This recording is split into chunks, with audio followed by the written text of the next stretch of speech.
Oke, Assalamualaikum warahmatullahi wabarakatuh. Bismillahirrahmanirrahim. Selamat malam, teman-teman. Jadi, malam hari ini kita agak sedikit percepat ya, let's say ya. Artinya kita mulai, biasanya kalau malam kan kita mulai di jam 19 ya, atau jam 20 bahkan. Tapi untuk malam hari ini kita percepat ya, agar kemudian nanti teman-teman setelah ini bisa mereview kembali ya, apa yang sudah dipelajari pada les ya. Seperti itu. Oke, ini aku dapatkan dari tutor guide ya. Jadi apa namanya, karena tutor guide ini merupakan jawaban kunci sebenarnya kalau misalkan untuk FKUHT. Jadi jawabannya harus terbatas. Beda dengan FK lain, kalau misalkan FK lain biasanya jawabannya di apa namanya, dibebaskan bisa dari mana saja. Tapi kalau misalkan di FKUHT ini justru tutorialnya jawabannya terbatas, yaitu harus menggunakan referensi yang dari tutor guide, kurang lebih seperti itu. Maka kita bahas dulu dari tutor guide ya. Nanti kalau mau bahas lebih lengkap lagi, yang lebih jauh lagi, sebenarnya ada di recordku tentang tiroid. Oke, judulnya namanya Vido ya. Jadi kalau di FKUHT ini suka nama skenario judulnya nama orang ya. Oke, kita mulai ya. Vido adalah seorang anak laki-laki berusia 1 tahun. Ya, 1 tahun. Ini penting ya, Dek ya. Karena nanti terkait dengan tumbuh kembangnya. Ya, ternyata ini udah kita baca. Jadi beberapa poin sudah aku highlight. Video seorang anak laki-laki berusia 1 tahun yang dibawa oleh ibunya ke primary health care untuk konsultasi mengenai pertumbuhan dan juga perkembangannya. Ya, ibunya mengeluhkan bahwa Vido belum dapat duduk sendiri. Nah ini loh, Dek. Jadi 1 tahun belum dapat duduk sendiri. Ini sebenarnya merupakan kelainan tumbuh kembang. Ya, seperti itu. Biasanya duduk sendiri itu sudah mulai bisa di, kalau nggak salah 6 bulan, Dek. Sudah mulai bisa. Seperti itu. Jadi dia kayaknya ada prolong di sini. Artinya harusnya anak usia 1 tahun itu sudah bisa duduk sendiri. Tapi justru pada si video ini ada kelainan tumbuh kembang, deh. Seperti itu. Terutama perkembangannya. Ya, artinya perkembangan dari eh, otot-ototnya sehingga tidak bisa menopang tubuhnya untuk duduk. Seperti itu.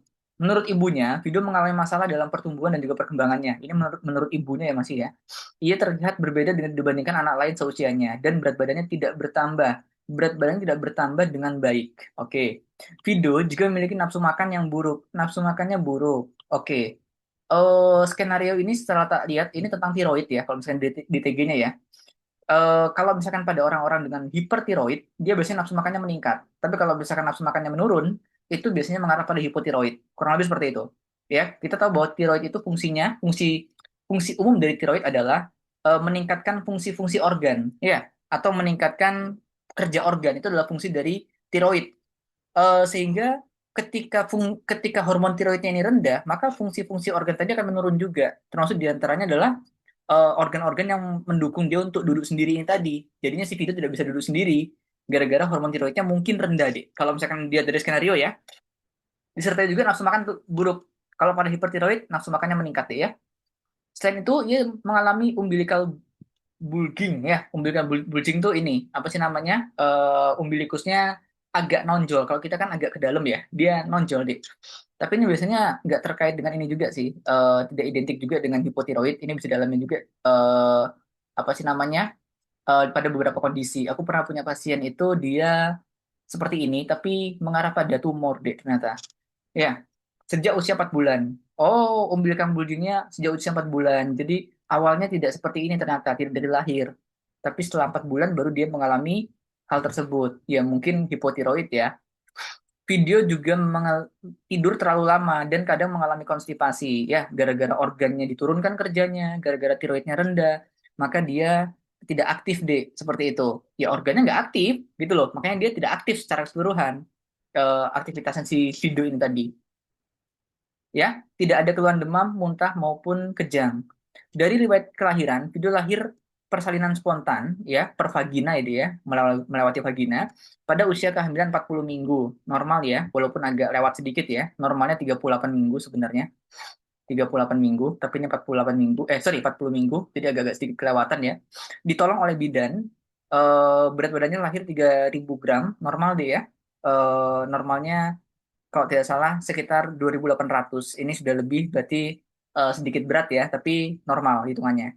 Dengan panjang badan atau lingkar kepala normal, tidak diberitahu berapa ya. Saat ini Pido mengkonsumsi susu formula, susu formula. Telah mendapatkan makanan pendamping ASI sejak usia 6 bulan. Ya, ini juga normal, Dek. Makanan pendamping ASI untuk anak bayi itu bisa dimulai dari 6 bulan. Walaupun nanti sebelum 6 bulan diharapkannya adalah susu dari ASI. Ya, mengkonsumsi ASI dulu. Tapi kalau sudah lebih dari 6 bulan, dia boleh menggunakan MPASI atau makanan pendamping ASI. Jadi normal diberikan MPASI di usia 6 bulan. Namun tetap memiliki nafsu makan yang kurang. Ternyata nafsu makannya masih kurang deh. Udah dikasih MPASI, udah dikasih makan makanan yang enak-enak gitu ya, dikasih spaghetti gitu. Dia masih kurang ya. Ia juga rutin datang ke posyandu untuk memantau pertumbuhan dan perkembangannya serta mendapatkan imunisasi teratur. Jadi kalau misalnya kita lihat dari riwayat tumbuh kembangnya ya secara keseluruhan dari dia lahir itu nggak ada masalah sebenarnya.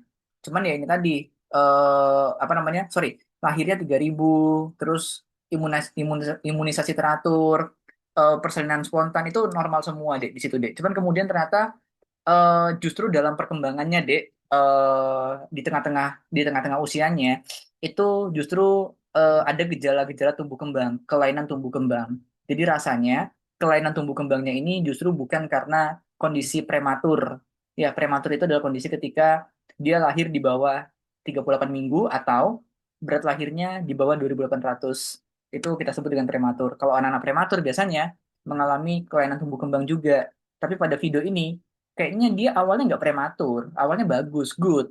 Tapi perjalanan waktu kok rasa-rasanya kok dia mengalami penurunan fungsi ya, gitu. Jadi rasanya bukan karena prematur sehingga mengalami kelainan tumbuh kembang, melainkan karena penyebab lain, yaitu mungkin hipotiroid ya, kelainan hormonal mungkin ya. Oke, kenapa aku mengarah pada hipotiroid? Kalau kamu perhatikan di sini, Dek, semuanya mengarah pada fungsi organ yang menurun. Ya, seperti itu.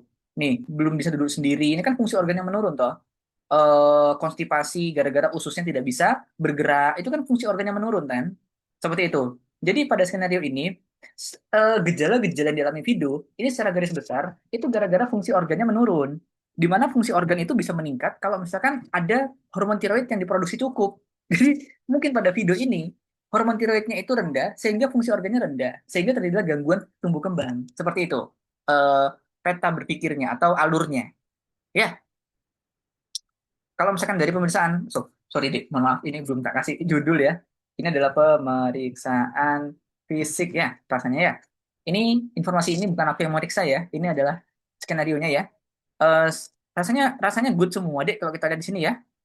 Nadinya 110 kali per menit, walaupun terkesan tinggi, ini adalah batas normal untuk anak bayi. Ya, bayi si video kan 10 tahun tadi usianya ya. Jadi masih normal.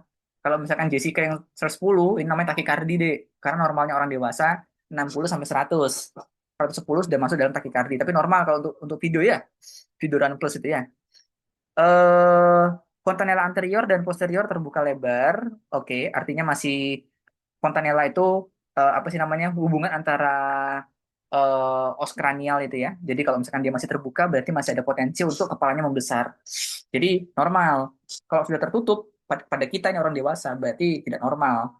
Ya, kalau masih bayi biasanya dia terbuka. Secara keseluruhan dek normal semuanya dek, kecuali satu dek. Ini makroglossia. Jadi lidahnya gede kali dek. Nah ini si video ya, lidahnya gede sekali seperti ini ya. Namanya makroglossia. Nah ini umbilical bulging tadi ya gambarannya ya. Gitu. Ini adalah gejala atau karakteristik dari hipotiroid sebenarnya. Ya, ternyata si video ini ada di internet deh. Jadi apa namanya? Alhamdulillah gambarnya tadi ada ya. Sudah pernah tak jelaskan juga gambar video ini. Sebenarnya kalau kalian lihat di PPT tiroid ya, sama gambarnya ternyata. Ya, jadi ini video ya mengalami hipotiroid rasanya. Oleh karena itu nanti kita akan belajar mengenai kelenjar tiroid ya, TG-nya ya.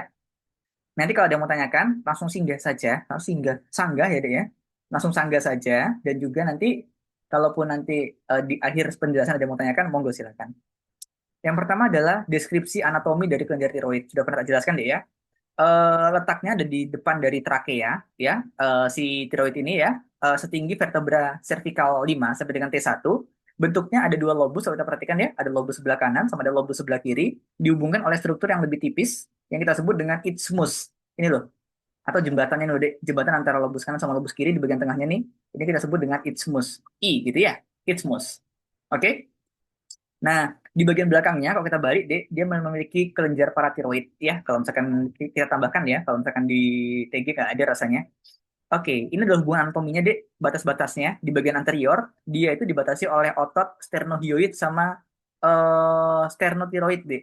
Seperti itu. Tapi kalau misalkan di TG, dia sampai sini aja. Sternohyoid sampai dengan sternotiroid. Tapi sebenarnya kalau misalnya kita mau bahas lebih detail, maka sebenarnya dia juga dibatasi di bagian depannya ada otot omohyoid. Ini deh ya.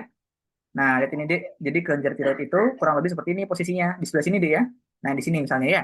Maka di bagian depannya dia atau kita menyebutnya batas anterior itu dia dibatasi atau bertemu dengan struktur-struktur otot-otot ini tadi deh. Ada sternothyroid, ya. Di atasnya sternothyroid ada sternohyoid gitu ya. Dan juga ada omohyoid. Ini di sebelah sini deh. Nah, itu ya. Nah, ada omohyoid yang warna biru tuh loh. Seperti itu. Kalau misalkan tirohyoid ini terlalu tinggi, jadi nggak termasuk ke dalam batas anterior. Seperti itu. Lalu di bagian belakangnya ternyata dia memiliki perbatasan dengan trakea. Ya, ini loh. Ini kan si kelenjar tiroidnya kan belakangnya trakea kan. Makanya trakea itu kita menyebutnya batas posterior. Di batas superior, batas atas, dia berdekatan dengan jakun ya, atau kita menyebutnya Adam's apple di bahasa Inggris atau cartilago tiroid dalam bahasa kedokteran ya, bahasa kedokteran. Oke, inferior di bagian bawahnya dia apa namanya dibatasi oleh cincin trakea kelima atau keenam. Ya, ini. Jadi kalau kalian hitung di sini, ini kan trakea punya cincin-cincin itu ya. Mana cincinnya trakea, Dek? Yang ini, Dek. Ini loh. Yang warnanya ini loh, Dek. Ini udah cincin trakea. Ya, gitu. Ini kalau misalnya kita hitung dari atas sana, dia kurang lebih ada di cincin trakea, batas bawahnya. Dia berbatasan dengan cincin trakea ke 6 sampai dengan ke 5. Kembali. 5 sampai 6 ya. Gitu. Itu merupakan batas-batas dari kelenjar tiroid ya. Oke. Ada yang mau tanyakan sampai sini? Jelas ya? Baik. Aku lanjutkan lagi kalau emang sudah jelas. Berikutnya adalah menjelaskan suplai darah, arteri, dan juga vena pada kelenjar tiroid. Ya, kalau arterinya, dia dibantu vaskularisasinya oleh dua arteri D. Yang pertama adalah arteri tiroidea superior. Ya, ini loh. Ini ya, ini adalah arteri tiroidea superior ini. Nah, ini cabang-cabangnya arteri tiroidea superior. Sebelah sini deh ya. Divaskularisasi dari atas oleh arteri tiroidea superior, sama dari bawah deh. Sama dari bawah. Nah, ini adalah arteri tiroidea inferior. Oh ini loh, ada tulisannya deh. Nih, oleh arteri tiroidea inferior. Dua itu. Nah, tapi pada beberapa orang bersifat aksesoris deh, atau tidak semua orang punya. Kita nggak tahu apakah Jessica punya, ya, Fauzan punya, nggak tahu kita. Ya, ada beberapa orang yang memiliki arteri tiroidea ima. Ini loh. Ini ya, di sini deh. Ini. Tapi ini sifatnya adalah aksesoris atau variasi setiap orang. Jadi, tentu pada saat nanti kalian ujian, yang perlu kalian jelaskan adalah si ini aja, dua ini aja deh. Ya, ya ini menjadi nilai tambah karena sifatnya aksesoris. Ya, jangan tanya apakah aku punya apa enggak ya. Harus digorok dulu akhirnya baru kita buka ya. Baru kita lihat nanti apakah punya apa enggak. Lalu venanya yang bagian superior, dia dibantu oleh tiga ya. Ada vena tiroidea superior, tiroidea media, sama tiroidea inferior. Ya, nah ini. Sorry sorry deh. Nah ini deh. Nah yang ini adalah vena tiroidea superior. Ya, yang bawahnya ini merupakan vena tiroidea media. Nih, media. Yang superior dan juga yang media nanti dia akan bermuara ke vena jugularis interna. Ini loh, ya kan? Mereka bermuara ke situ toh. Tuh, ya. Ini kita menyebutnya vena jugularis interna. Gitu. Lalu yang bagian vena tiroidea inferior, dia tidak bermuara ke sini, Dek. Melainkan dia bermuara ke bawah langsung. Ini kita menyebut adalah truncus brachiocephalic. Mohon maaf, oh ini, truncus brachiocephalic ini loh. Truncus brachiocephalic. Paham ya? Truncus brachiocephalic kanan sama truncus brachiocephalic kiri.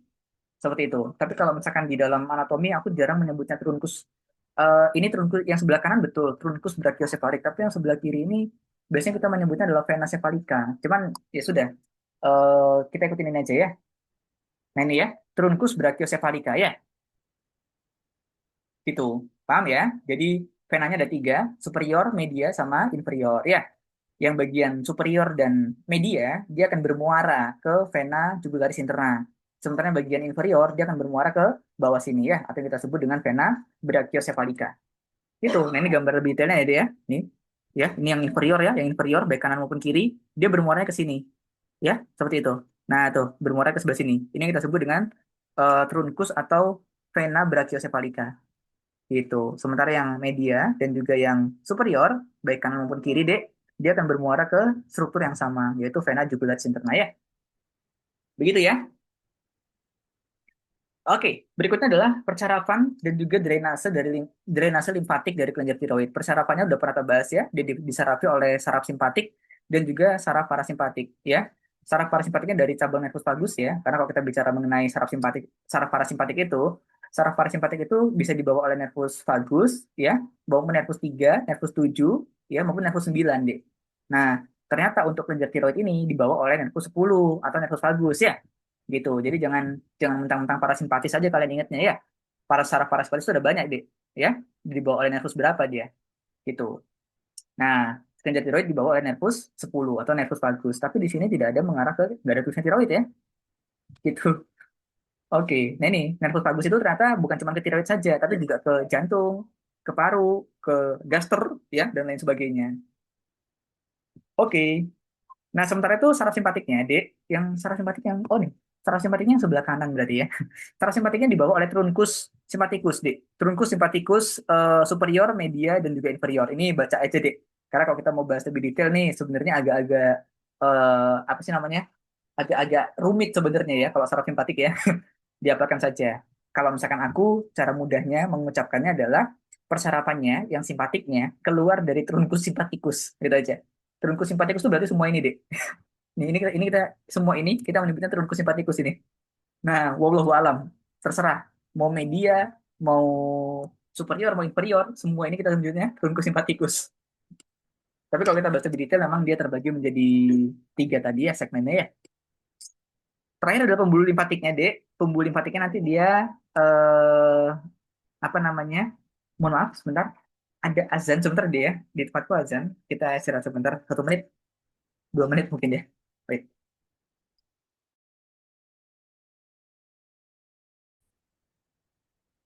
Oke, Dek, aku lanjutkan lagi ya. Mohon maaf, tadi terpotong sama azan. Berikutnya adalah drainase dari limfatik. Ya, jadi nanti limfatiknya berjalan di jaringan ikat interlobular menuju ke nodus prelaringeal, trakeal, dan juga paratrakeal. Ya, jadi ini loh, ini loh nodus limfatikusnya ya. Ah, ini. Nah, itu adalah nodus limfatikusnya ya. Jadi termasuk di antara nanti dia menuju ke prelaringeal, trakeal, sama paratrakeal. Seperti itu. Ini nanti ada nodus limpatik di sekitar trakea. Kita menyebutnya paratrakea. Ya, cuman nodus limfatik ini aku tadi udah cari gambarnya apa sih namanya? Ya, kalau di netter sih ada sih. Cuman ya dihafalkan saja deh ya. Karena nice to know. Artinya nantinya ini berkaitan dengan kalau misalkan ada masalah pada kelenjar tiroid, tentunya nanti struktur pembuluh limfatik atau nodulus limfatik ini ya, by the way, kalian harus bisa bedakan ya, nodus limfatik sama pembuluh limfatik ya. Kalau misalkan nodus limfatik itu bagian biji-bijinya tuh, Dek. Itu namanya nodus limfatik. Tapi kalau misalkan saluran yang menghubungkan antara mereka semua, kita menyebutnya pembuluh limfatik, Dek. Itu loh. Itu merupakan pembuluh limfatik yang halus sekali itu, Dek. Ya. Nanti kalau misalkan ada pembesaran pada kelenjar tiroid, misalkan karena suatu kondisi ya, kekurangan yodium misalnya, maka biasanya nanti di sini atau mungkin karena infeksi, biasanya di nodus limfatikus di sekitarnya itu akan membesar juga. Seperti itu korelasinya ya. Oke, sudah pernah kita bahas semua sih sebenarnya, Dek, jujur aja. Cuman ya apa untuk kita apa namanya melengkapi pembelajaran kita ya terkait dengan skenario-skenario tutorial ini ya. Nomor 4, mendeskripsikan struktur mikroskopik dari kelenjar tiroid ya, isinya sama saja dari TG. Jadi apa namanya? Aku izin menjelaskan ulang kembali ya. Jadi nanti kelenjar tiroid ini memiliki beberapa struktur, termasuk diantaranya adalah sel-sel yang mengelilingi folikel. Ini namanya folikel, Dek. Setiap satu lingkaran ini namanya folikel ya. Di folikel ini di bagian luarnya kita menyebutnya sel folikular. Ya, ini loh. Ya, sel folikular di bagian luar sini yang menyusun yang warna hijau itu. Namanya sel folikular. Di bagian dalam folikel kita menyebutnya koloid. Nah, ini koloid ya. Si si air itu ya di dalamnya ya, namanya koloid. Secara bersamaan folikel folikel dan juga koloid secara bersamaan kita menyebutnya sel folikular dan juga koloid secara bersamaan kita menyebutnya folikel tiroid gitu ya. Oke, lalu berikutnya ternyata di sekitarnya folikel tiroid ini ada sel-sel lainnya juga ini yang warnanya kuning-kuning loh, Dek. Ini adalah sel-sel lainnya. Ini yang kita sebut dengan sel parafolikular. Para itu artinya di sekitar. Jadi sel parafolikular artinya adalah sel di sekitar folikel, parafolikel gitu ya. Atau kita menyebutnya sel C. Ya, kalau aku lebih suka menyebutnya sel parafolikular. Kenapa? Karena istilah sel C itu banyak digunakan. Nanti ada lagi di organ lain namanya sel CD. Jadi kadang-kadang aku membingungkan ya. Gitu. Terus habis itu stroma itu merupakan jaringan lainnya di sekitar sel. Ini yang warnanya krem-krem itu merupakan pengisi dari kelenjar tiroid. Jadi kelenjar tiroid kita itu ada stromanya juga atau ada jaringan jaringan ikat yang bukan non sel ya. Jaringan ikat yang kemudian dia membantu menyusun kelenjar tiroid. Jadi kelenjar tiroid kita itu nggak semuanya folikel tiroid, tidak semuanya sel C. Ada sel-sel lainnya, tapi dia tidak berfungsi secara spesifik, deh. Itu kita menyebutnya stroma. Ya, stroma itu istilah umum. Paham ya? Stroma itu istilah umum. Nanti kalian menemukan stroma di banyak tempat. Gitu. Oke, di bagian luarnya ada kapsul ya, ada kapsul tiroid ya. Sekali lagi, kalau kita lihat di tabel ini, Dek, maka ada sel folikular yang fungsinya adalah memproduksi hormon tiroid nanti. Hormon tiroid sendiri kita menyebutnya hormon T3 dan juga T4 atau tritirosin dan juga triiodo tiroid ya, T3 dan juga T4. Sementara sel C nanti secara bersamaan dia akan menghasilkan hormon juga, Dek, tapi nama hormonnya kalsitonin. Materi mengenai kalsitonin dan juga hormon tiroid sudah aku buatkan ya. Jadi tolong nanti didengarkan kembali agar kalian makin mantap pemahamannya. Berikutnya adalah di koloid ini nanti dia nanti banyak sekali mengandung tiroglobulin. Tapi nanti kita akan membahas mengenai tiroglobulin ya, di mana tiroglobulin ini nantinya akan dikonversi menjadi T3 dan juga T4. Ya, nanti kita di bawah membahas bagaimana pembentukan tiroglobulin dan bagaimana dia dimetabolisme di tubuh kita. Kurang lebih seperti itu. Nanti kita bahas di bawah. Ada kok. Nomor 5, menjelaskan fungsi hormon tiroid. Fungsi hormon tiroid sejujurnya, kalau misalnya kita mengarah pada TG, itu ada ini aja deh. Ini udah tak sesuaikan dengan TG. Ya, ada ini aja, satu, dua, tiga, empat, lima. Ya, ada lima kurang lebih. Tapi kalau misalnya kita membahas mengenai fungsi secara keseluruhannya, sebenarnya kamu lebih lengkap melihat PPT yang sudah tak buat mengenai fungsi hormon tiroid. Itu lebih lengkap ya. Yang pertama terkait dengan gas, sorry, sebelum aku membahas mengenai fungsinya, sekali lagi aku berusaha untuk mengingatkan kalian lagi agar kalian cepat tidak menghafal. Hormon tiroid kita itu dia itu akan meningkatkan kerja dari organ atau atau meningkatkan kerja dari sel. Jadi semakin semakin terangsang atau semakin banyak hormon tiroid di dalam tubuh kita, maka akan semakin bekerja keras si organ tersebut. Ya, contoh pada jantung, coba kamu baca di jantung itu. Pada jantung misalnya, pada jantung dia akan meningkatkan kerja jantung atau dia akan meningkatkan denyut jantung, gitu. Ya, akan meningkatkan denyut jantung, tiroid itu. Mana sini jantung? Nah ini ya, dia akan meningkatkan heart rate. Heart rate itu adalah denyut per menit. Dedek, dedek, dedek, dedek. Nah, itu dihitung satu menit berapa. Ya, itu namanya heart rate.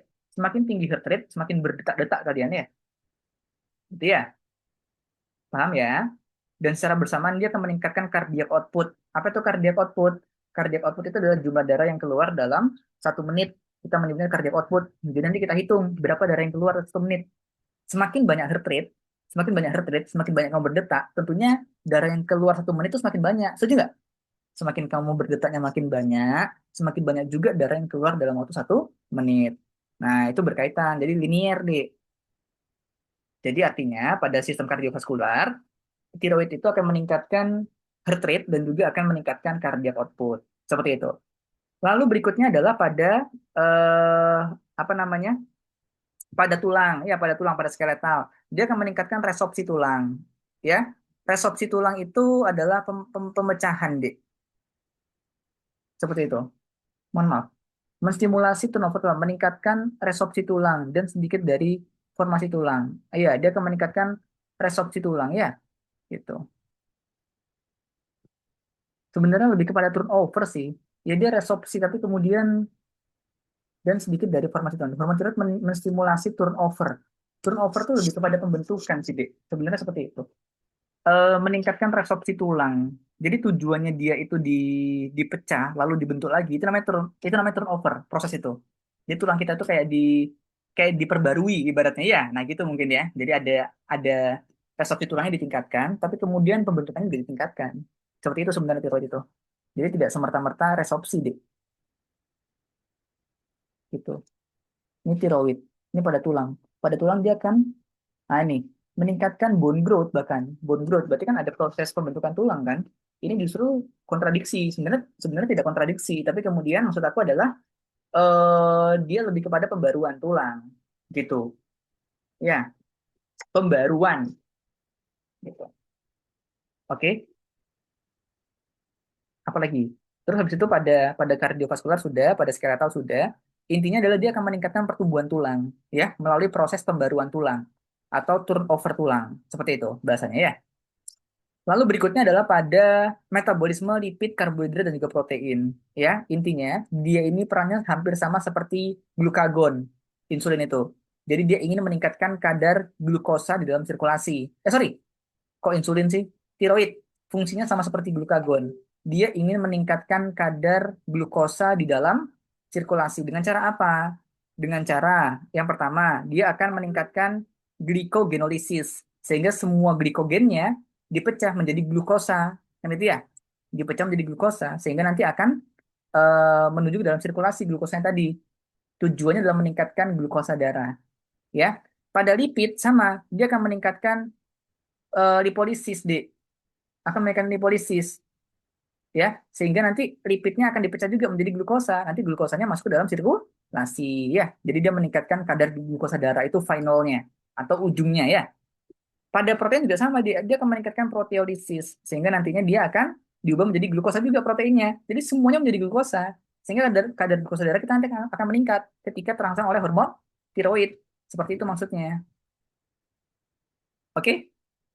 Pada basal metabolic rate atau BMR, sekali lagi deh, eh, tahu nggak kalian basal metabolic rate itu apa ya? Tahu nggak? Jess, Tasya tahu? BMR. Ada yang tahu nggak? BMR. Basal metabolic rate. Apa itu? Istilah apa itu? Kecepatan tubuh memetabolisme ya, Mas. Heeh, boleh. Tapi itu apa bedanya sama metabolisme biasa dengan BMR menurut Jessica? Gak tahu, Mas. Oh, oke. Nyerah ya. Oke, oke. Jadi nggak apa? Basal metabolic rate itu adalah kecepatan metabolisme dalam kondisi istirahat atau dalam kondisi tidur. Jadi kalau kamu lagi aktivitas sekarang, kita tidak bisa menyebutnya basal metabolic rate, ya, atau kita tidak bisa menyebutnya basal metabolis. Nggak bisa kita menyebutnya itu. Kamu bermetabolisme biasa kalau lagi aktivitas. Tapi kalau misalkan metabolisme basal itu artinya adalah metabolisme pada tubuh kamu yang terjadi dalam kondisi kamu lagi kondisi istirahat. Yang pertama, atau tidur. Yang kedua, tidur sekalian. Itu juga kita sebut basal metabolic rate. Tapi kalau kamu lagi duduk, terus habis itu lagi belajar, nah itu bukan basal metabolic rate. Gitu ya. Artinya apa? Secara keseluruhan, kalau misalkan di dalam beberapa buku fisiologi, basal metabolic rate itu artinya adalah metabolisme dasar, metabolisme paling minimal yang bisa memungkinkan kita tuh hidup.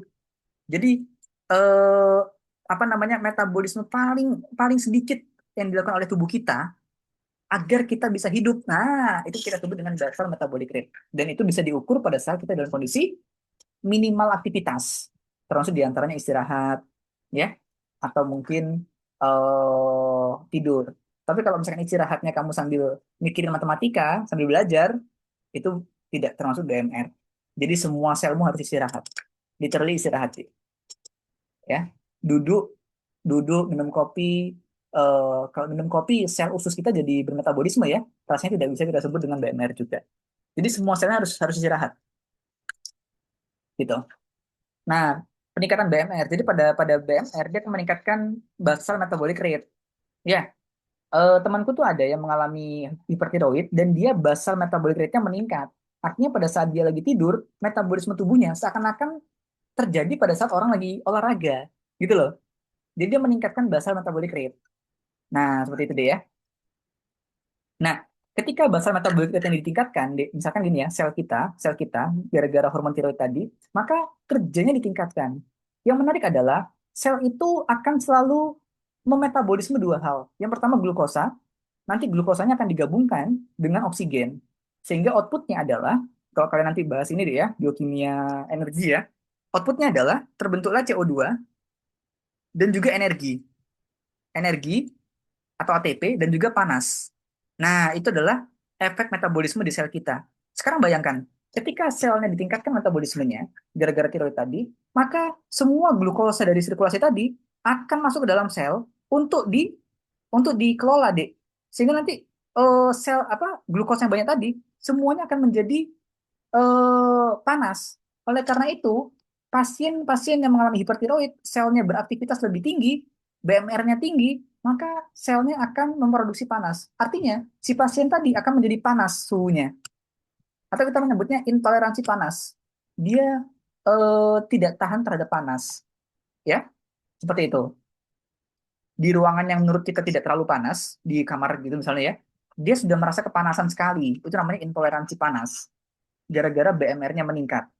Yang pertama, yang kedua, ini ya, jadi dia akan meningkatkan produksi panas. Yang pertama, yang kedua, dia akan meningkatkan konsumsi oksigen untuk memanfaatkan glukosa di dalam sirkulasi yang meningkat tadi, sehingga nanti glukosanya akan masuk ke dalam sel bersama dengan oksigen untuk diubah menjadi panas.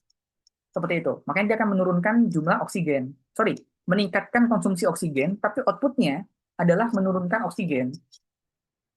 Ya, gitu ya, Pam ya. Jadi semua oksigen di dalam sirkulasinya digunakan semuanya, makanya diturunkan bahasanya.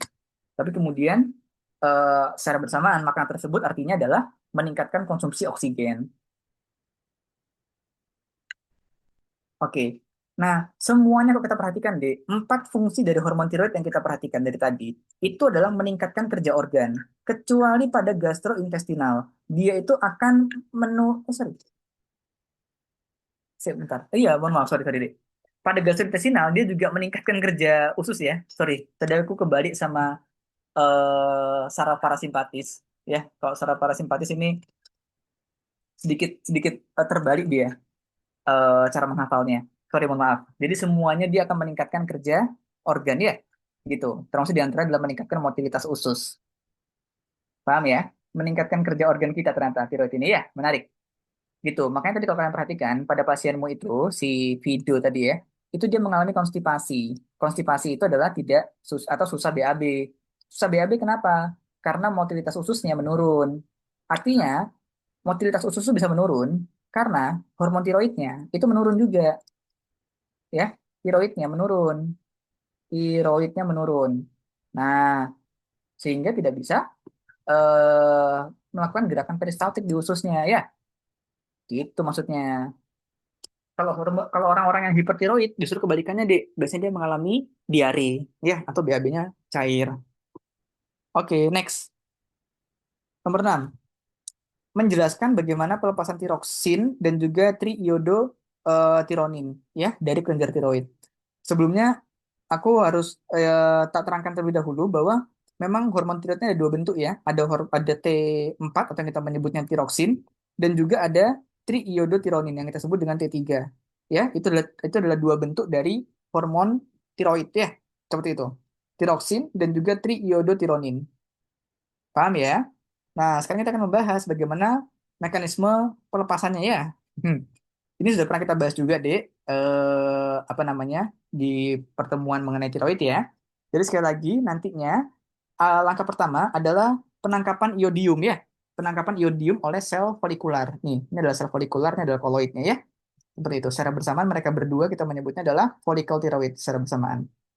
Oke, yang pertama, iodium bebas di dalam eh, iodium bebas di dalam darah itu akan masuk ke dalam sel folikular. Kita menyebutnya iodida sebenarnya. Kalau misalkan dia masih belum aktif namanya iodida. Jadi iodida itu dia akan masuk ke dalam sel folikular. Ya, gitu.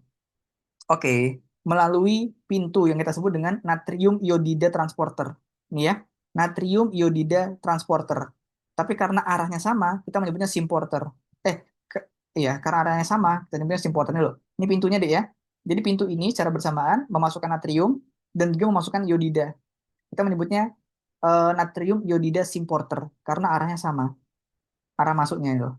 Kalau misalkan dia ada yang ke sana, ada yang ke sana, terbalik toh. Kalau kayak gini, ini kita menyebutnya eh, apa namanya? Simporter sama antiporter. Kalau ini namanya simporter, kalau misalkan berlawanan namanya antiporter. Nice to know aja, ya. Pokoknya pintu untuk iodium agar bisa masuk ke dalam sel folikular namanya adalah pintu natrium iodida simporter, gitu ya. Lalu berikutnya iodida masuk ke dalam sel. Oke lah. Berikutnya lagi iodida tadi berikutnya dia itu akan apa sih namanya? Diaktifasi membentuk iodium oleh enzim namanya TPO atau tiroid peroksidase. Ya, seperti itu. Sehingga dia aktif. Iodida yang aktif tadi atau kita sekarang kalau misalkan iodidanya aktif kita menyebutnya iodium deh. Ya. Jadi akan membentuk iodium. Nah, iodium yang sudah aktif tadi itu akan masuk lagi dek ke eh melalui sorry, menuju koloid melalui pintu di sebelah sini. Nama pintunya Sinta. Nama pintunya aku lupa dek. Nama pintunya apa? Nama pintunya adalah Pedrin, sorry ini ya. Pendrin. Pendrin itu adalah pintunya dek. Pintu agar dia itu bisa masuk, iodium aktifnya itu bisa masuk ke dalam koloid. Namanya pendrin, ya. Jadi transporternya untuk memindahkan iodium tadi ke dalam koloid namanya pendrin atau pintunya namanya pendrin. Sorry, mana di sini pendrin? Nah, ini si pendrin ya. Nggak ada tulisannya ya pendrin ya di sini ya. Oke, ya kita lengkapi lah ya dia ya. Namanya pendrin. Kalau nggak salah kemarin masih belum tak bahas itu pendrin itu, lupa aku. Berikutnya si pendrin itu, si pendrin, sorry, berikutnya si iodium tadi masuk ke dalam koloid. Di dalam koloid nanti dia akan bersatu dengan tiroglobulin D atau TG. Ya, tutor GT ya. Dia akan bersatu, ditangkap sama si TG. Nah, itu ya. Tuh. Nanti ikatannya dengan TG itu dibantu oleh tirosin. Ya. Jadi kalau kalian perhatikan di sini TG ini kayak kayak sisir ya. Ada rantai besarnya sama ada rantai-rantai kecil-kecilnya. Rantai-rantai kecilnya itu kita sebutnya tirosin. Nah, tirosin yang rantai-rantai kecil itu ternyata menjadi tempat berikatannya si iodium dengan TG. Tuh. Mana? Nah, ini. Mana sih gambarnya? Jadi nanti dia berikatan di sini, Dik. Nah, gitu ya. Ibaratnya seperti itu. Oke, jadi si iodiumnya berikatan di bagian tirosinnya. Sehingga nanti akan membentuk triiodotirosin atau membentuk diiodotirosin. Tergantung tirosinnya mengikat berapa iodium. Seandainya tirosinnya mengikat satu iodium, namanya monoiodotirosin. Seandainya tirosin di dalam TG tadi mengikat dua iodium, kita menyebutnya diiodotirosin. Jadi sekali lagi, Dek, ini adalah tiroglobulin. Bentuknya seperti sisir, ya. Gitu. Secara keseluruhan bentukannya seperti ini. Gitu ya, kayak huruf E gitu ya, ternyata ya. Nah, tiroglobulin ini ada benang-benang tipisnya ini loh. Apa sih namanya, Dek? Ada yang struktur yang seperti sisirnya ini. Ini yang kemudian kita sebutnya tirosin. Paham gak? Namanya tirosin, Dek. Ini tirosin. Tirosin inilah nanti menjadi tempat berikatannya dengan si yodium. Artinya tiroglobulin agar dia memiliki kemampuan mengikat iodium, maka dia harus memiliki struktur tirosin. Gitu ya. Nih, tirosin di dalam TG berikatan dengan iodium aktif, sorry, iodida aktif atau iodium deh. Aku suka menyebutnya iodium aja. Membentuk MIT dan juga DIT. Nantinya MIT sama DIT ini akan bergabung, ya. Kalau misalkan MIT bergabung sama DIT, maka akan sorry, membentuk T3, ya, atau kita menyebutnya triiodotironin tadi. Tapi kalau misalkan nanti DIT bergabung dengan DIT karena dia memiliki dua iodium, namanya DIT kan, diiodotirosin. Maka nanti dia akan membentuk T4. Gitu nih ya, dua DIT. Kalau misalkan satu MIT sama satu DIT, maka akan membentuk T3. Nah, berikutnya lagi nantinya koloid-koloid yang mengandung, ini kan koloid ya. Koloid ini seperti sebuah cairan gitu sebenarnya, cairan kental. Ca- eh, Koloid yang mengandung T3, T4 dan juga MIT di IT itu akan di fagositosis, atau akan difagositosis atau akan mengalami endositosis. Jadi dia akan masuk ke dalam sel folikular, ini ya. Jadi Mas mau tanya, oh, boleh boleh, maaf Jess. berarti iodium itu dia karena iodiumnya tiga dari mono sama di itu jadi tiga, terus Oh, ditambah di jadi empat. Jadi kayak gitu ya Mas? Atau karena dia T3-nya itu ada di rantai yang ketiga, sama T4 ada di rantai keempat. Soalnya dari gambarnya kayak dia beda lokasi. oh enggak, iya betul ya. Oke, jawabannya adalah yang pertama tadi Jess. Jadi kalau misalkan dia tidak terkait dengan berapa iodiumnya ya, ya gambarnya kok kayak gitu ya, menarik ya. Harusnya ini, apa sih namanya terkait dengan jumlah yodiumnya. Nanti itu berkaitan sama gambar di bawah sini, Jess. Sebentar. Mana gambarnya? Oh ini, lihat ini. Nah, nanti kita jelasin ya. Ini, jadi kalau misalkan ini yodium nih yang warna merah ini. Seandainya tirosinnya memiliki satu yodium, kita menyebutnya MIT, mono iodotirosin. Kalau tirosinnya memiliki dua yodium, ada dua garis merah. Itu yodium, yodium maksudnya. Nah, itu kita menyebutnya diiodotirosin. Nah, nantinya mereka berdua ini bisa bergabung gitu loh, membentuk T3. Jadi T3 itu bukan terkait dengan yodiumnya terikat pada rantai keberapa, tapi terikat dengan jumlah ininya, jumlah yodiumnya ya, Oke, Mas. gitu. Nah, kita bahas di bawah, insya Allah ada lagi. Tapi bagus. Aku juga baru ngeh kalau gambarnya ternyata bertepatan di T3, sorry, di sisir ke-3 sama sisir ke-4 itu. Ini tiga ya. Iya, kenapa sih Sherwood bikin kayak gitu ya? Mungkin untuk memudahkan pemahaman aja deh, aku rasa. Tapi secara struktur biokimia tidak seperti itu. Oke, paling tidak setahu aku seperti itu ya dia. Sejauh yang tak pelajari seperti itu. Apa lagi tadi? Oh iya, lanjut ya. Berikutnya nanti MIT, DIT, ya T3, T4 itu semuanya akan mengalami endositosis atau akan difagositosis oleh si sel folikular, akan dimakan sehingga masuk ke dalam sitoplasmanya sel folikular. Ya, seperti itu. Di dalam sitoplasma sel folikular, dia akan bertemu dengan enzim lisosom. Seperti itu. Di mana enzim lisosom ini nantinya dia itu akan apa ibaratnya ya? Dia itu akan memecah ikatan tirosin dengan T3, T4 gitu. Sehingga di T3 sama T4-nya akan keluar mengalami difusi menuju ke dalam pembuluh darah. Sementara MIT sama DIT-nya akan masuk lagi ke dalam koloid. Kurang lebih seperti itu. Jadi enzim lisosom ini ibaratnya memecah ininya deh, memecah rantai ikatannya gitu. Jadi intinya adalah tiroglobulin ini, tiroglobulin ini memiliki banyak tangan, memiliki banyak tirosin deh. Kalian jangan membayangkan tiroglobulin hanya memiliki empat tirosin saja. Ada banyak tirosinnya. Dan tirosin inilah yang digunakan untuk berikatan dengan molekul lain. Atau kita menyebutnya residu tirosin sebenarnya, residu tirosin. Nanti kalau kalian di TG ketemu kata-kata residu tirosin, itu residu tirosin adalah tirosin-tirosin yang kemudian berikatan dengan tiroglobulin. Namanya residu tirosin. Sehingga tiroglobulin itu memiliki banyak banyak tangan itu adik, kayak banyak tentakel. Dan tentakel-tentakel inilah yang nantinya akan digunakan untuk berikatan dengan molekul lain seperti MIT, DIT, ya, T3, T4. Bahkan dia digunakan untuk berikatan dengan tiroglobulin lain yang sudah mengandung tirosin, sorry, yang sudah mengandung iodium, paham ya? Jadi satu tiroglobulin ini memiliki banyak tirosin, ya, ternyata digunakan untuk mengikatkan MIT. MIT ini kan merupakan tiroglobulin yang sudah berikatan dengan tirosin kan? Sorry, berikatan dengan iodium kan? Monoiodotirosin, kan gitu. Ini adalah tiroglobulin yang sudah berikatan dengan iodium. Ternyata tiroglobulin ini bisa bisa digunakan untuk berikatan dengan MIT yang notabene tiroglobulin juga gitu loh. Nantinya enzim lisosom inilah yang akan memecah mereka semua sehingga rantai-rantai pengikatnya lepas. MIT, DIT masuk lagi, T3 sama T4 dikeluarkan. Gitu. Itu deh ya. Ada yang mau tanyakan dulu Mas, nggak? Ini? Hmm. berarti dalam satu rantai tiroglobulin itu cuman bisa membuat satu T3 dan satu T4, sisanya masuk lagi gitu. Gimana gimana? Dalam satu rantai tiroglobulin, ha, ini Iya, soalnya di gambarnya cuman satu T3, satu T4, terus sisanya yang hmm, nggak jadi, itu masuk nggak kembali. jadi T3, T4. Heeh. Itu masuk kembali atau gimana? Oh, jadi jawabannya kalau misalkan setiap satu tiroglobulin, satu ini misalnya, hanya bisa berikatan dengan T3 sama T4, sebenarnya secara struktur tidak. Karena tiroglobulin ini kadang-kadang memiliki lebih dari satu, sorry, lebih dari 4 tirosin. Ini kan tirosin ini. Yang rantai-rantai tipis ini kan tirosin toh?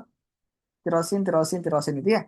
Nah, tiroglobulin itu sebenarnya pada beberapa struktur, kebanyakan struktur sih, Dek, itu memiliki banyak tirosin. Artinya kalau misalkan dia memiliki banyak tirosin, berarti memiliki banyak rantai. Berarti kalau memiliki banyak rantai, banyak potensi ikatan kan berarti kan? Cuma di sini mungkin untuk menyederhanakan gambar aja, jadinya dikasih dua aja. Sebenarnya secara teknis bisa, Jess. Jadi bisa membawa beberapa satu tiroglobulin itu ya. Oke, Mas. Hmm. Sip, sip, sip. Oke, gitu ya. Ada lagi yang mau tanyakan mungkin? Dek, silakan.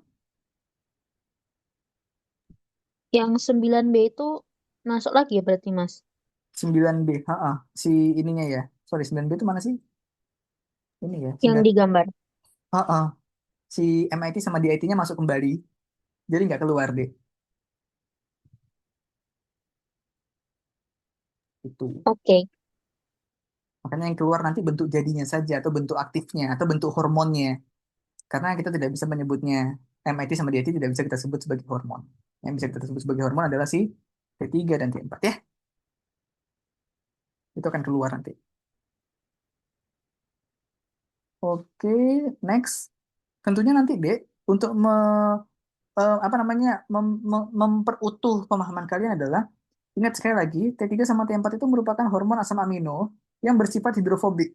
Sehingga ketika masuk ke dalam sirkulasi, Dek, dia harus segera ditangkap sama transporternya, yaitu albumin dan juga globulin, ya. Jadi nanti dia akan ditangkap-tangkapin di sini ya. Jangan jangan kalian berpikir nanti ini tidak ada penangkapnya gini ya. Ini ditangkap nanti, Dek. Kalau dia lepas seperti ini, kita menyebutnya free T3 T4. Tapi dalam dalam implementasinya di dalam tubuh kita, dia akan ditangkap oleh albumin dan juga globulin segera, segera, secepatnya ya. Oke, gambar ini bisa kalian dapatkan di Sherwood ya. Apa namanya? Ya, pakai Sherwood ya. Ini gambarnya dari Sherwood deh. Bahkan urutan ini juga dari Sherwood ya. Tapi kalau ini dari ini apa sih namanya? Barat ini ya. Tapi gambarnya aku ambil dari Sherwood. Maksudnya untuk menyamakan menyamakan teori mereka berdua ternyata sama. Berikutnya adalah menjelaskan bagaimana hormon tiroid diatur oleh aksis hipotalamus dan juga hipofisis. Ya, ini sudah paham lah deh ya. Yang pertama, hipotalamus itu akan teraktivasi deh atas stimulus-stimulus ya. Hipotalamus teraktivasi misalkan pada kondisi misalkan dalam kondisi kedinginan pada bayi ya. Jadi kalau misalkan bayi kedinginan, maka dia akan mengaktifasi hipotalamus untuk memproduksi TRH. Seperti itu. Nanti TRH-nya akan bekerja pada pituitari anterior. Pituitari anterior yang teraktivasi oleh TRH akan memproduksi TSH atau thyroid stimulating hormone. TSH yang diproduksi akan mempengaruhi kelenjar tiroid, akan mendorong kelenjar tiroid. Lebih spesifiknya adalah akan mempengaruhi sel-sel, akan mempengaruhi folikel tiroid. Sehingga folikel tiroidnya memproduksi T3 sama T4. Gitu. Gitu ya. Oke. Heeh. Dek, berbeda. Kalau kalian perhatikan dulu, Dek, kita sudah pernah belajar mengenai biokimia hormon. Dari mana dia itu prekursornya. Ada dari protein, ada dari asam amino dan seterusnya. Kalau hormon-hormon terbuat dari terbuat dari protein, dia akan cenderung disimpan. Tapi kalau misalkan hormon-hormon hidrofobik, seperti tiroid misalnya, dia itu produksinya tergantung sama struktur di atasnya. Jadi semakin banyak didorong oleh TSH, semakin banyak juga hormon tiroidnya. Tidak disimpan, tidak disimpan hormon eh, hidrofobik itu. Kalau hormon-hormon protein, seperti misal, let's say, insulin misalnya, hormon protein, itu disimpan di dalam sel beta pankreas, disimpan. Dia sudah punya vesikel-vesikel yang mengandung hormon insulin tadi. Yang bersifat hidrofilik dia cenderung disimpan. Tapi kalau misalkan yang bersifat hidrofobik seperti tiroid ini, produksinya tidak disimpan. Dia langsung dikeluarkan pada saat dibutuhkan. Gitu ya. Kadar hormon tiroid di dalam sirkulasi T3 sama T4 ini secara bersamaan dia akan menginhibisi kelenjar pituitari anterior dan juga kelenjar hipotalamus sehingga menghambat produksinya, menghambat produksi TRH, menghambat produksi TSH. Sehingga nanti kadar hormon tiroid di dalam sirkulasi itu seimbang. Mekanisme seperti ini kita menyebutnya regulasi seperti ini kita menyebutnya negatif feedback. Negatif feedback itu adalah regulasi hormonal di tubuh kita yang terjadi pada 90% hormon kita diatur menggunakan regulasi tersebut, deh. Nanti ada banyak regulasi regulasi hormonal di tubuh kita. Ada positif feedback, ada negatif feedback, ada neural juga. Ya, nanti kita bahas satu persatu, tapi untuk ini namanya negatif feedback dan 90% regulasi hormonal di tubuh kita dijalankan melalui mekanisme negatif feedback. Kadar kadar hormon yang tinggi dalam sirkulasi secara bersamaan akan menghambat struktur di atasnya yang mendorong produksi hormon tersebut. Sehingga tujuannya adalah untuk mendukung homeostasis dari hormon tersebut di dalam sirkulasi. Namanya negatif feedback, deh. Sementara itu kondisi stres itu justru menghambat hipotalamus untuk memproduksi TRH. Secara keseluruhan nantinya akan menurunkan produksi dari T3 dan T4. Artinya, stres itu justru menurunkan atau menyebabkan hipotiroid ya. Oke, jadi hipotalamus itu poinnya adalah hipotalamus itu nggak bekerja langsung ucuk-ucuk sena jidat memproduksi TRHD ya. Dia harus ada stimulusnya ya. Begitu. Nah ini nanti MCT 10, MCT 8, walaupun dia bersifat apa namanya hidrofobik tiroid ini, tapi dia membutuhkan membutuhkan transporter di membran sel. Walaupun sebagian ini ya, ini hormon tiroid ya, warna kuning ini ya, dia sebagian lainnya dia bisa langsung nembus deh, bisa mengalami difusi. Tapi sebagian lainnya dia akan menggunakan transporter untuk masuk ke dalam membran sel melalui MCT 8 dan juga MCT 10. Harusnya dia kan bisa nembus membran sel toh, karena membran sel kita juga bersifat hidrofobik toh. Artinya membran sel kita itu tersusun atas fosfolipid sehingga memiliki karakteristik yang sama dengan si tiroid.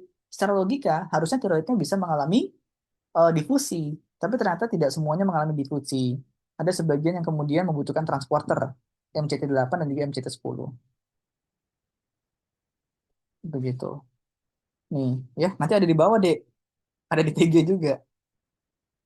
Nah, berikutnya adalah menjelaskan kelainan fungsi tiroid dan meliputi meliputi hipotiroid dan juga hipertiroid.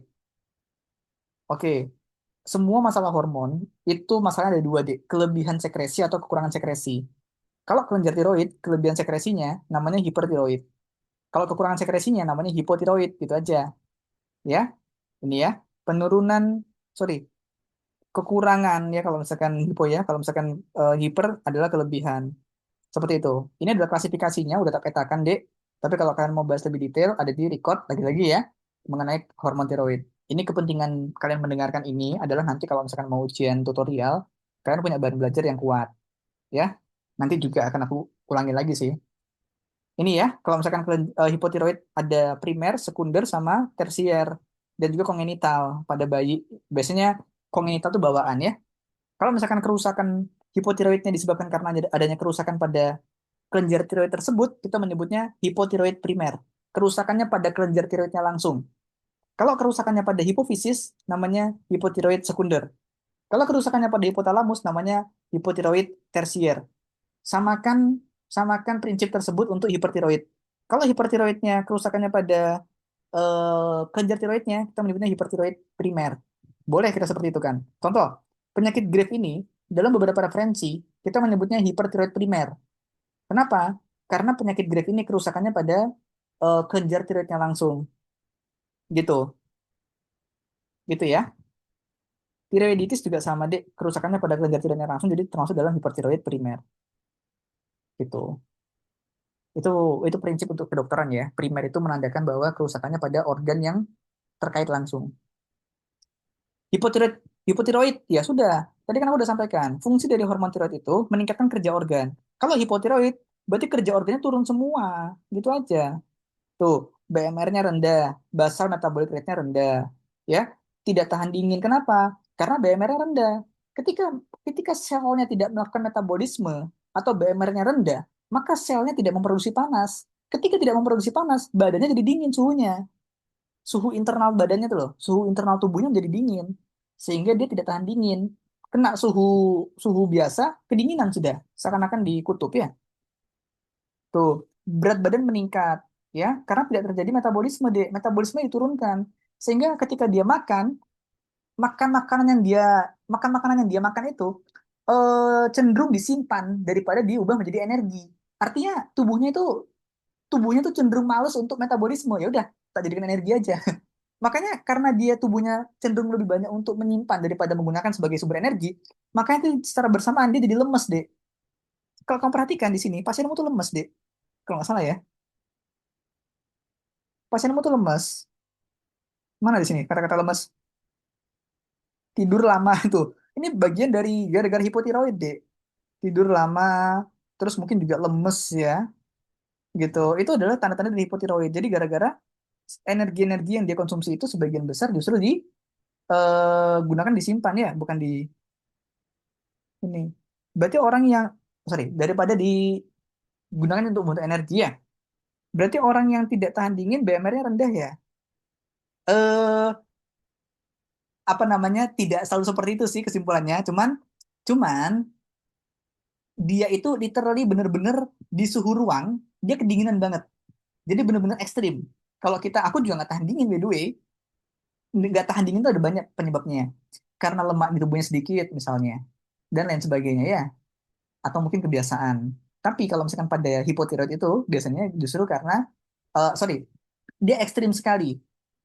Ya, di suhu ruang yang panas bahkan dia justru merasa kedinginan. Kita menyebutnya intoleransi dingin ya. Aku juga nggak tahan dingin, tapi ya apa namanya nggak hipotiroid juga ya. Tapi bisa jadi gitu loh. Jadi kalau ada orang-orang yang nggak tahan dingin, kamu boleh curiga gitu maksud aku ya. Mix edema, mix edema tuh bengkak di seluruh tubuh. Ya, ya kalau kamu perhatikan ini si bayi Vido nih, dia bengkak badannya ya. Mix edema namanya. Kenapa terjadi mix edema, Dek? Karena karena tadi energi-energi di tubuhnya itu cenderung disimpan daripada digunakan sebagai ya nutrisi-nutrisi di tubuhnya, glukosa misalnya, itu cenderung disimpan daripada diubah menjadi energi. Makanya dia badannya menimbun energi yang kita sebut dengan mix edema tadi ya. Dan juga kretinisme, Dek. Kretinisme itu adalah kerdil, ya. Kita tahu bahwa tadi dan juga ada retardasi mental ya, Dek ya. Kerdil dan juga retardasi mental. Kita tahu bahwa hormon tiroid itu, nanti kalian baca di PPT-ku yang utuh ya, dia terkait dengan saraf, dia meningkatkan kerja saraf. Yang pertama. Yang kedua, terkait dengan tulang, membantu proses pembentukan tulang. Bayangin kalau misalkan hipotiroid, Dek. Hipotiroid berarti sarafnya tidak tidak bekerja secara optimal sehingga terjadi retardasi mental. Yang pertama, yang kedua, tulangnya tidak bertumbuh secara baik juga sehingga terjadi kekerdilan. Makanya kadang-kadang pada anak-anak dengan hipotiroid ini cenderung terjadi kretinisme, kerdil. Kalau hipertiroid kebalikannya semua, ya BMR-nya meningkat sehingga dia panas badannya, sehingga dia intoleransi panas. Karena dia itu selnya bekerja terus, maka nanti selnya akan terus terus menggunakan nutrisi menjadi energi, tidak ada yang disimpan sehingga badannya kurus, gitu ya, penurunan berat badan, gitu. Nafsu makannya meningkat karena tadi ketika ketika selnya itu mengubah menjadi energi, seakan-akan lapar terus deh, sehingga nafsu makannya meningkat, ya. Lalu berikutnya palpitasi, takikardi ya. Kenapa takikardi? Karena tadi tiroid itu meningkatkan kerja jantung ya, gitu. Sehingga kalau misalkan kebanyakan tiroid, maka nanti jantungnya bekerja lebih keras ya. Begitu. Kita menyebutnya takikardi. By the way, kenapa kok bisa terjadi takikardi? Itu jawabannya ada di dalam videoku ya. Yang di hipertiroid. Yang di eh, video mengenai tiroid ya. Pokoknya dia ada kaitannya dengan reseptor katekolamin. Dia akan membantu pembentukan reseptor katekolamin. Katekolamin itu tugasnya adalah meningkatkan kerja jantung. Jadi semakin banyak reseptornya pada jantung, semakin efektif juga kerjanya. Gitu. Lalu eksotalamus ya, eksotalamus penonjolan bola mata ke arah nih kayak gini nih, nonjol bola mata ke sini ya, kayak gini ya. Awalnya nggak seperti ini, gara-gara hipertiroid jadi seperti ini dia ya. Aku juga punya pasiennya kayak gini nih. Tapi seakan-akan kalau pada orang normal ya, kadang-kadang kita lihat normal-normal aja deh. Ada beberapa orang yang, terutama yang keturunan Arab itu ya, biasanya dia matanya belok. Tapi belum tentu hipertiroid, hampir sama memang, tapi ya belum tentu deh. Kenapa terjadi eksotalamus? Itu karena terjadi BMR yang meningkat, sehingga pemecahan eh, proses metabolisme tubuhnya ditingkatkan, termasuk diantaranya lipolisis. Jadi akan banyak lipid yang dipecah ya oleh hormon tiroid tadi, apa serang-serangan hormon tiroid maksud aku.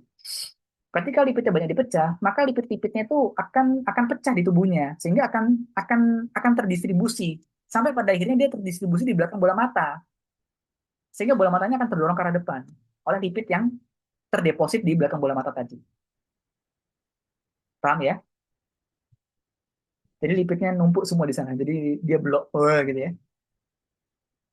Ini nanti penjelasan lebih detailnya dia mengenai hipotiroid dan hipotiroid sebagai bahan bacaan kalian ya. Yang hipo matanya nggak masuk sama sih. Aduh lucu banget ini. Yang hipo matanya biasa-biasa aja, just nggak makin masuk ya, nggak makin sipit juga ya, makin nggak ada matanya. Enggak, masuknya bola mata tuh bukan gara-gara tiroid juga ya, tapi keluarnya yang terlalu keluar justru gara-gara tiroid. Kalau dia hipotiroid ya matanya nggak masuk. Aduh lucu banget. Lanjut nomor 9.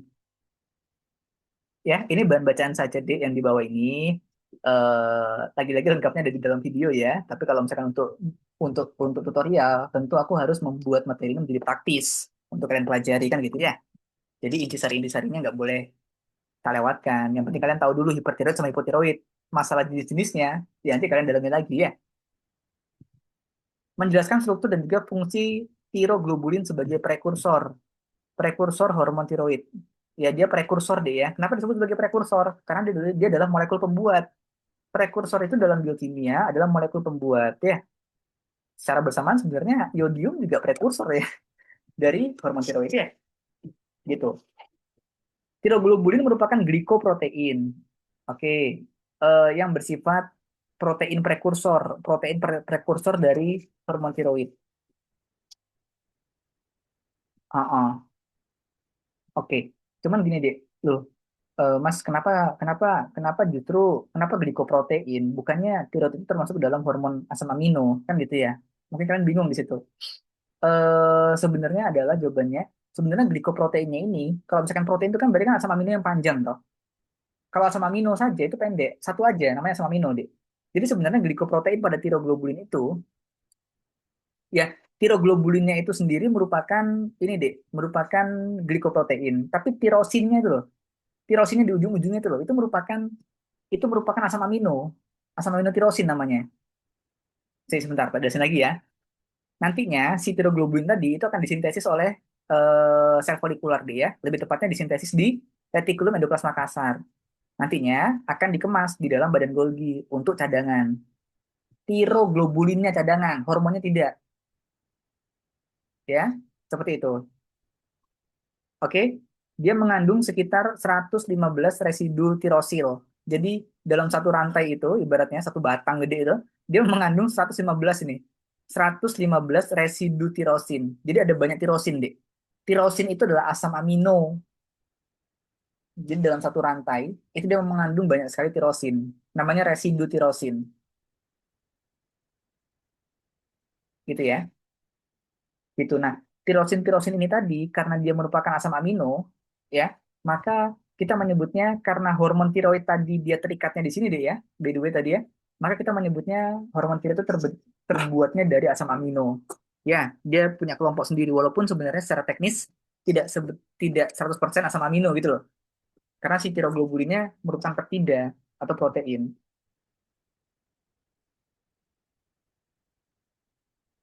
Oke. Nah, ini loh, Dek. Ini loh, Dek. Ini adalah tiroglobulin nih, si rantai berkelok-kelok ini. Sementara itu, ini merupakan eh, siapa namanya tirosin yang kebetulan sudah terikat dengan yodium. Nah, tirosinnya ada banyak di rantai-rantainya itu loh. Nah, gitu. Dan nanti hormon tiroid itu juga akan terikat di sini. Nah, itu, ini hormon tiroid nih. Nah, artinya hormon tiroid itu dia karena dia terikatnya di bagian tirosin dari tiroglobulin, maka dia secara teknis menurunkan sifat dari tirosin.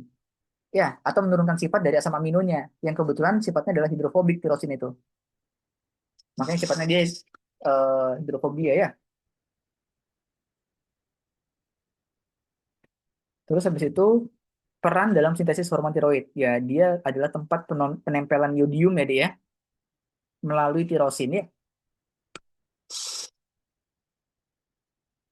Oke. Ada yang mau tanyakan mungkin? Silakan.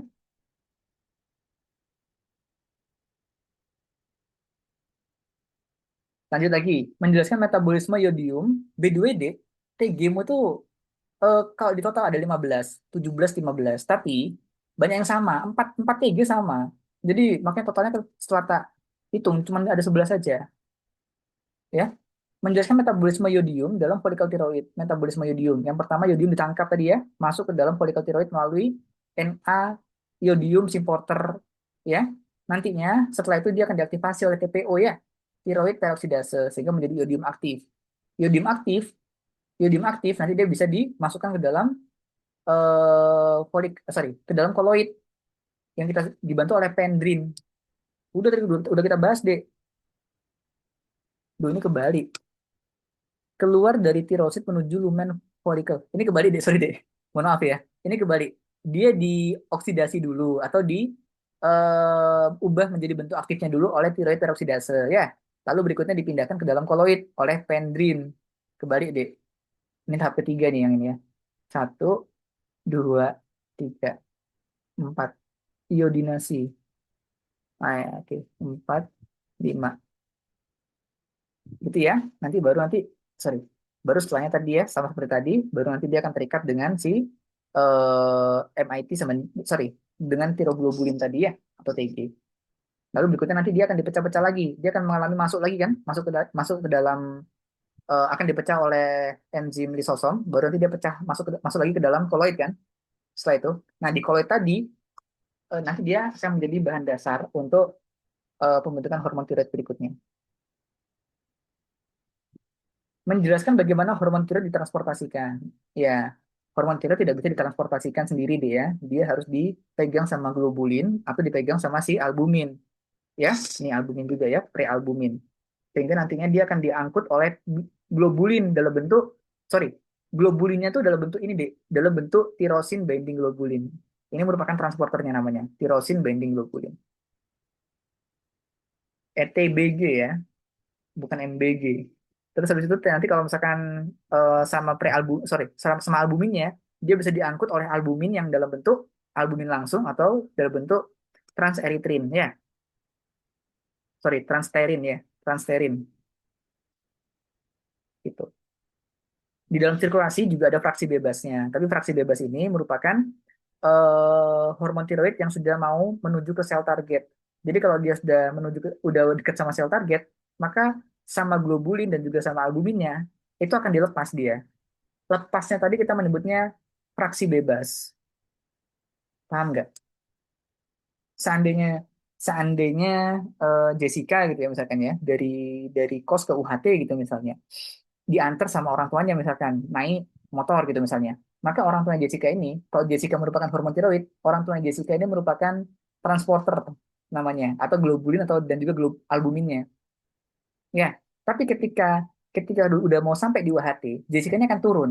Nah, Jessica yang sudah turun dari transporternya, kita menyebutnya adalah free Jessica atau free T3 sama T4. Nah, kebetulan itu kita hitung juga. Jadi kalau dia sudah turun atau sudah lepas dari transporternya tadi ya di dalam sirkulasi dari albumin dan juga globulin, maka kita tetap hitung juga dia. Kita menyebutnya free T3 sama T4.